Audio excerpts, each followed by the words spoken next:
ओम शांति। आज 29 अप्रैल 2026 के प्यारे बाप दादा के अनमोल मधुर महावाक्य हैं। आज की मुरली के सार में सुप्रीम फादर कहे, बेहद के बाप का कहना है कि इस पतित दुनिया से बुद्धि का योग तोड़ मुझ एक बाप के साथ जोड़ना है, फिर नए जगत के साथ जोड़ना है, क्योंकि तुमको अब मेरे पास आना है। और साथ में सरल करते हुए कहा कि सिर्फ नाता जोड़ने की बात है और कोई बात की तकलीफ नहीं है। और आज विशेष बाबा ने कई ब्राह्मण बच्चों के प्रश्न का उत्तर दिया कि समर्थ शिव बाबा हम बच्चों के साथ होते हुए भी बाबा के श्रेष्ठ कार्य में विघ्न क्यों पड़ते हैं। तो उसके लिए बाबा ने कहा कि यह ड्रामा में नोंद है, यज्ञ में असुरों के विघ्न पड़े तब तो पाप का घड़ा भरे, तब फिर परिवर्तन हो, अर्थात अति हो तब तो अंत होगा। इसलिए बाबा कहे कोई भी प्रकार के विघ्नों से घबराना नहीं है। और साथ में कहा कि शास्त्रों में भी लिखा हुआ है, रुद्र यज्ञ रचा उसमें असुरों ने विघ्न डाले, अबलाओं पर अत्याचार होते हैं। फिर ड्रामा का पार्ट समझाते कहा कि आधा कल्प लगता है भ्रष्टाचारी बनने में, फिर 1 सेकंड में बाप श्रेष्ठाचारी बनाते हैं।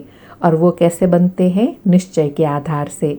बाबा कहे कोई कोई को निश्चय होने में थोड़ी देरी लगती है। ऐसे बहुत बच्चे हैं जिनको निश्चय होता है तो जट प्रतिज्ञा करते हैं, परंतु साथ में माया भी तो पहलवान है ना, कुछ न कुछ मनसा में तूफान लाती है। तो बाबा ने अंडरलाइन कराया कि मनसा में तूफान आते हैं, लेकिन पुरुषार्थ करना है मनसा के तूफान कर्मणा में न आए। बाबा कहे कुछ न कुछ कर्म इंद्रियों से हो जाता है तो फिर अवस्था ऊपर नीचे होती है। तो अटेंशन रखना है कि कर्म इंद्रियों से कोई ऐसा कर्म ना हो। और साथ में सांत्वना देते हुए कहा कि अब तो बाकी थोड़ा समय रहा है, सारा मदार पुरुषार्थ के ऊपर है। तो अटेंशन देना है कि हम कैसे भी करके बाबा से वर्षा लेंगे, ज़रूर माया का सामना करेंगे। अपने से दृढ़ संकल्प करना है कि माया के विघ्नों से कभी घबराएंगे नहीं। फिर विशेष कहा कि तुम बच्चों को अभी बाप बैठ सभी वेदों शास्त्रों का राज समझाते हैं। इसलिए बाबा कहते हैं अब तक जो कुछ पढ़ा हुआ है उसे भूल जाओ। एक बाबा जो सुनाते हैं उसे सुनो। एक बाप से सुनने से ही सद्गति होनी है। और साथ में कहा कि बाप ही आकर सचखंड स्थापन करते हैं। सचखंड में कितना सुख था, अभी तुम श्रीमत पर सचखंड स्थापन करते हो, उसके मालिक बनते हो। फिर माया से बचने व याद की विधि बताते हुए कहा अपने कमरे में अच्छे अच्छे चित्र लगाओ, तो सवेरे उठते ही उस पर नजर जाएंगी, तो पुरुषार्थ भी अच्छा होगा।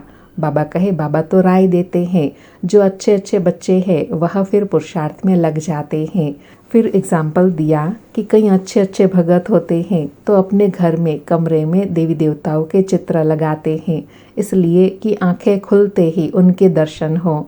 ऐसे बाबा कहे तुम बच्चे भी अपने कमरे में अच्छे अच्छे चित्र लगा दो, बार बार देखने से बाबा की याद भी सहज हो जाएंगी। चित्र देखने से फिर खुशी भी बनी रहेंगी। हम ऐसे बन रहे हैं। फिर सेवा के लिए कहा कि तुम अभी जंगल से निकलकर बगीचे में जाते हो, बाबा आकर कांटों से फूल बनाते हैं, तो तुम बच्चों को भी यही धंधा करना है। कौन सा धंधा करना है? हम सो देवता बनना है, फिर औरों को भी रास्ता बताना है। और साथ में कहा कि जैसा टीचर वैसा सर्विस करते हैं। बाबा भी देखते हैं कौन कौन सेंटर संभालते हैं, कौन कौन अच्छी सर्विस करते हैं।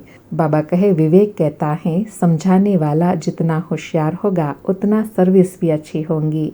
और फिर अपनी श्रेष्ठ अवस्था बनाने के लिए कहा कि बाप कहते हैं अपनी अवस्था को जमाते रहो, कल्प कल्प की बाजी है। देखा जा रहा है कल्प पहले मुआफिक हर एक का पुरुषार्थ चल रहा है। जो कुछ होता है बाबा कह देते हैं कल्प पहले भी ऐसे हुआ था। यह स्मृति रहने से फिर खुशी भी रहती है, शांति भी रहती है। बाप कहते हैं कर्म करते हुए बाप को याद करो। बुद्धि का योग वहाँ परम धाम में बाबा के साथ लटका हुआ हो तो बहुत कल्याण होगा। जो करेगा सो पाएगा, अच्छा करेंगे अच्छा पाएंगे। बाबा कहे अब तुमको श्रीमत मिलती है, भला करो तो भला हो। बाबा कहे हर एक अपने लिए मेहनत करते हैं, जैसा करेंगे वैसा पाएंगे। और लास्ट में फिर और याद और पुरुषार्थ के लिए कहा कि कई जो अच्छे पुरुषार्थी सर्विसेबल बच्चे हैं वह तो समझेंगे कि अभी समय तो बहुत कम है, तो क्यों ना हम सर्विस में लग जाए। योग से आयु बढ़ेंगी, याद की यात्रा से निरोगी बनेंगे, तो क्यों न हम बाबा की याद में रहे। समझते हैं यथार्थ बात है, तो क्यों ना हम कोशिश कर याद में रहे, सर्विस में लग जाए। फिर और याद के लिए कहा कि यह तो पक्का करना है कि बाप को याद करना है। जो समझते हैं घड़ी घड़ी याद भूल जाती है, तो अपने पास अच्छे अच्छे चित्र रख दो तो भी अच्छा है। सवेरे चित्र को देखते ही याद आ जाएंगी। शिव बाबा से हम विष्णुपुरी का वर्षा लेते हैं। ऐसे ऐसे बाबा पुरुषार्थ की युक्ति बताते हैं। अब जो करेंगे सो पाएंगे। सुनते हैं प्यारे बाप दादा के अनमोल मधुर महावाक्य। आज बाबा कहे, मीठे बच्चे, पतित जगत से नाता तोड़, एक बाप से बुद्धि योग लगाओ तो माया से हार नहीं हो सकती। मीठे बच्चे, पतित जगत से नाता तोड़, एक बाप से बुद्धि योग लगाओ तो माया से हार नहीं हो सकती। आज मुरली से प्रश्न है, समर्थ बाप साथ होते हुए भी यज्ञ में अनेक विघ्न क्यों पड़ते हैं, कारण क्या है? उत्तर में बाबा कहे, यह विघ्न तो ड्रामा अनुसार पड़ने ही है, क्योंकि जब यज्ञ में असुरों के विघ्न पड़े तब तो पाप का घड़ा भरे। इसमें बाप कुछ नहीं कर सकते, यह तो ड्रामा में नोंद है। विघ्न पड़ने ही है, लेकिन विघ्नों से तुम्हें घबराना नहीं है। बाबा कहे, विघ्न तो पड़ने ही है, क्योंकि जब अति होती है तब तो बाप को आना पड़े ना, इसलिए घबराना नहीं है, क्योंकि हमारे साथ तो सर्वशक्तिमान बाप हैं। आज मुरली में गीत बजा, कौन है माता कौन पिता है। सारी मुरली से धारणा के लिए सार है। पहला पॉइंट, माया की बॉक्सिंग में कभी भी हार न हो, इसका ध्यान रखना है। कल्प पहले की स्मृति से अपनी अवस्था को जमाना है, खुशी और शांति में रहना है। दूसरा पॉइंट, अपना भला करने के लिए श्रीमत पर चलना है। इस पुरानी दुनिया से नाता तोड़ देना है। माया के तूफान से बचने के लिए चित्रों को सामने रख बाप और वर्षे को याद करना है। आज प्यारे बाबा का वरदान है, मनन द्वारा बाप की प्रॉपर्टी को अपनी प्रॉपर्टी बनाने वाले दिव्य बुद्धिवान भव। मनन द्वारा बाप की प्रॉपर्टी को अपनी प्रॉपर्टी बनाने वाले दिव्य बुद्धिमान भव। स्पष्टीकरण है, बाप द्वारा जो भी खजाना मिला है उसे मनन करो तो अंदर समाता जाएगा। प्रॉपर्टी तो सबको एक जैसी मिली हुई है, लेकिन जो मनन करके उसे अपना बनाते हैं उन्हें उसका नशा और खुशी रहती है। इसलिए कहा जाता है, अपनी घोट तो नशा चढ़े। जो मनन की मस्ती में सदा मस्त रहते हैं उन्हें दुनिया की कोई भी चीज उलझन आकर्षित नहीं कर सकती। उन्हें दिव्य बुद्धि का वरदान स्वतः मिल जाता है। किनको दिव्य बुद्धि का वरदान मिल जाता है?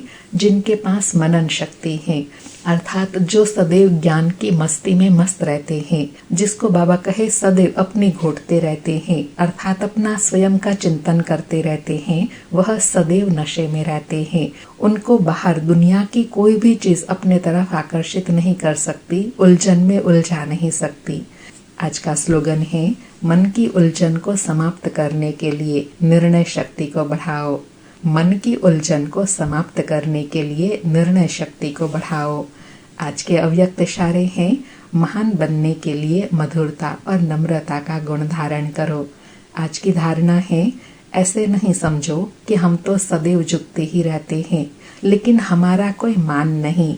जो झुकते नहीं वह झूठ बोलते हैं, उनका ही मान है। नहीं, बाबा कहे ऐसे नहीं है, यह अल्पकाल का है, लेकिन आप दुरानदेशी बुद्धि रखो।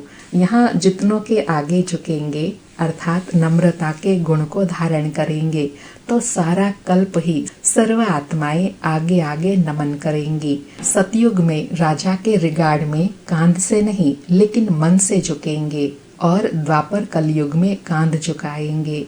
जिनके आगे आप झुकते हैं वह सारा कल्प आपके आगे झुकता रहेगा। अच्छा, ओम शांति। शुक्रिया बाबा, शुक्रिया।